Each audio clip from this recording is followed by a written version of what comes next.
Nusyuz istri durhaka.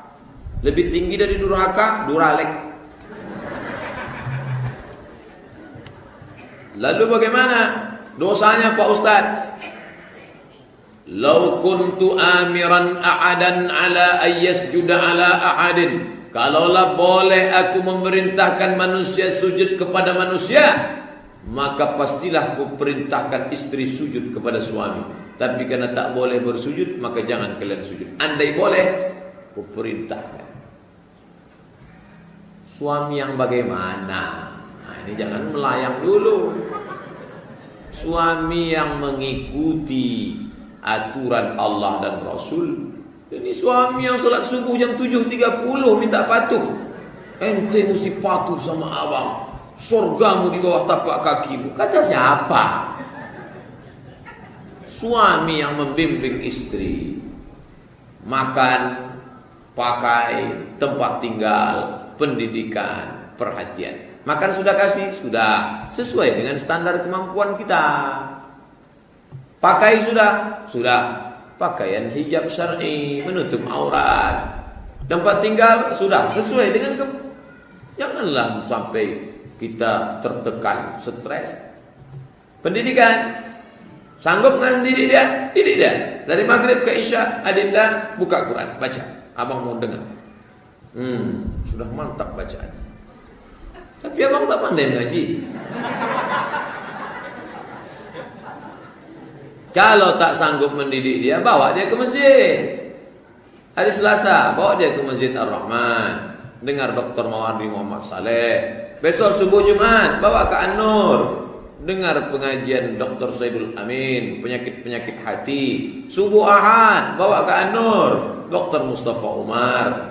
Hari Sabtu jam 10 pagi, bawa ke An-Nur, pengajian Asmaul Husna. Ya Rahman, Ya Rahim. Itu Asmaul Husna keliling. Ya Malik, Ya Kudus, Ya Salam, Ya Mu'min, Ya Muhaimin. Apa artinya, apa maknanya? Itu dikaji semua oleh Dr. Mustafa Umar. Perhatian. Dan istri minta perhatian. Asik lah. Bang, kenapa kau tak memperhatikan aku? Mau aku perhatikan ya? Lah. Gitu. Perhatian. Pendidikan. Perhatian. Sudah diberikan, melawan juga dia, maka nusyuz, neraka jahanam tempatnya. Kalau sampai dia melangkahkan kaki keluar rumah tanpa izin suami, mati dia, maka matinya neraka jahanam. Man mata ayyuma mra'atin, setiap perempuan mati meninggal dunia, wa zawjuha radin anha, suaminya dalam keadaan ridha kepadanya, maka surgalah baginya.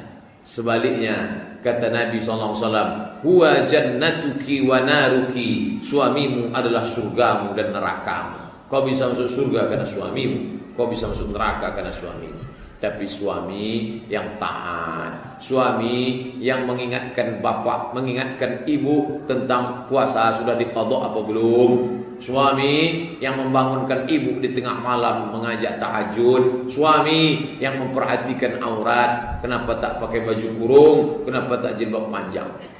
Begitu. Jadi bukan asal mengambil nama suami saja. Tolong ceritakan beberapa peristiwa yang dilihat Rasulullah di neraka ketika Mi'raj. Akibat dosa apa saja mereka? Saya sudah bahas Isra Mi'raj dari A sampai Z. Berapa lama? 2 jam setengah. Di Masjid Raudhatus Shalihin. Pakai Infocus. Malam itu saya azam, saya mau bahas dari A sampai Z. Saya minta masjid siapkan Infocus.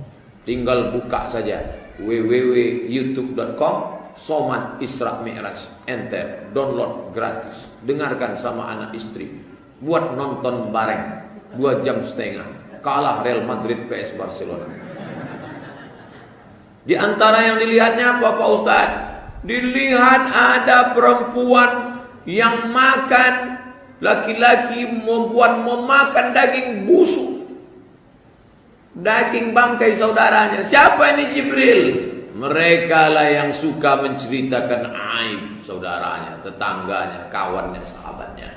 Kalau ibu punya kawan suka menceritakan aib orang lain, waspadalah. Besok pagi ketika ibu tak ada, dia akan ceritakan aib ibu kepada orang lain. Kalau anak muda berjumpa dengan kawan, suka ngerumpi aib orang lain ke kita, ketika kita tak ada, maka kitalah yang akan dia ceritakan orang lain. Itu sudah sifat dia. Maka cepat-cepatlah permisi. Beli kangkungnya 1 ikat, ngobrolnya 1,5 jam. Lalu kemudian Nabi melihat ada orang makan daging yang busuk, padahal ada daging yang segar. Siapa ini Jibril? Inilah orang yang ada istrinya baik, cantik, solehah, tapi dia berselingkuh, berzina. Selingkuh. Sekarang selingkuh ini sudah menjadi biasa. Lagu pun judulnya selingkuh. Sepia, selimut tetangga, sudah menjadi tren dan gaya. Tak terhitung tak berapalah SMS, WhatsApp yang masuk ke HP saya ini tentang perselingkuhan. Luar biasa. Ustaz, iya, suatu malam ketika lampu sedang mati, aku melihat ada cahaya terang benderang di kamar kami, dan cahaya itu pas di tubuh istriku. Kira-kira apa tuh Pak Ustaz? Istrimu sedang memeriksa HP-mu, Mas Bro. Karena dia khawatir kau selingkuh. Oleh sebab itu perselingkuhan ini luar biasa. Itu di antara beberapa. Kalau mau lengkapnya, bukalah YouTube, tulis Somad spasi Isra Mi'raj. Dapat nanti videonya di situ. Bagaimana cara keluarga saya mengundang Ustadz untuk mengisi acara di masjid saya? Saya baru bisa mengisi pengajian bulan Oktober. Dari sekarang sampai September penuh. Pagi, petang, siang, malam. Tadi ada ormas ngajak rapat. Ustadz kapan kosongnya? Dari jam 11 malam sampai azan subuh. Kalian kalau mau rapat, buat undangan, saya datang. Apakah sah orang bertatu sholat? Sah. Gimana cara kami mencari video Ustadz di YouTube? Tulis di situ Somad Tatu. Dapat. Tadi sore ada perempuan nanya, tak tahu entah dari mana. Ada yang menyarankan saya nanya sama Ustadz tentang menyambung bulu mata. Setahu saya dulu di kampung yang disambung tuh galah untuk njuluk jambu. Sekarang bulu mata disambung. La ilaha illallah. Saya bilang itu sudah saya bahas dulu di masjid PMC. Gimana nyari videonya Pak Ustadz? Tulis di YouTube Somad Tatu. Karena di situ ada pembahasan 5 tentang perempuan tukang buat tato, minta buatkan tato, mencabut bulu mata, alis mata, kemudian mencukur, mencabut, merapikan segala macam, menjarangkan gigi dan merubah ciptaan Allah. Ada videonya, share bagi ke kawan-kawan. Orang yang sudah bertato, maka kalau dia tobat, tak perlu dia setrika tatunya.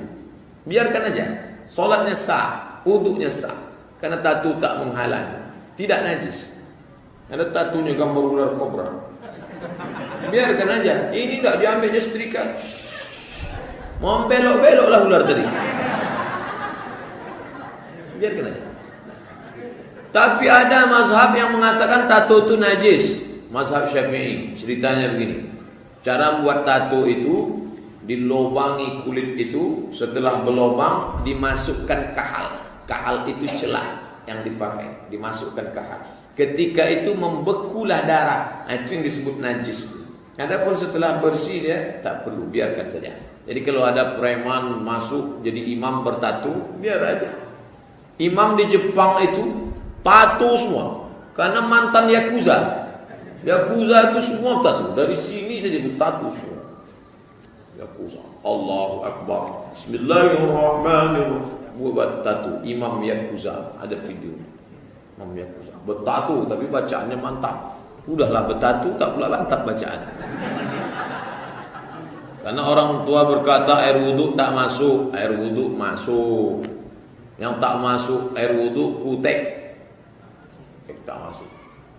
atau alat pencelup rambut yang dari plastik, tak masuk. Tapi kalau dia macam hinai, henna, black henna, tak apa-apa. Kuku potong pendek, karena kalau kuku panjang tak masuk itu air ke balik kuku, apalagi bertelur pula cacing di situ. Membuat bakwan dia. Saya makan bakwan tu hati-hati. Pori-pori tangan tubuh, padahal niat hati saya ingin sholat dan tobat. Saudaraku yang sudah buat tato, kalian tobat saya, sholat diterima. Dengar videonya baik-baik. Kalau mau lengkapnya, somat tato enter. Adapun yang mau buat tato, jangan kalian buat tato. Ustadz dulu pernah buat tato. Dulu waktu kecil ada, kami buat waktu kecil. Ingin mirip Rano Karno. Dulu kecil-kecil.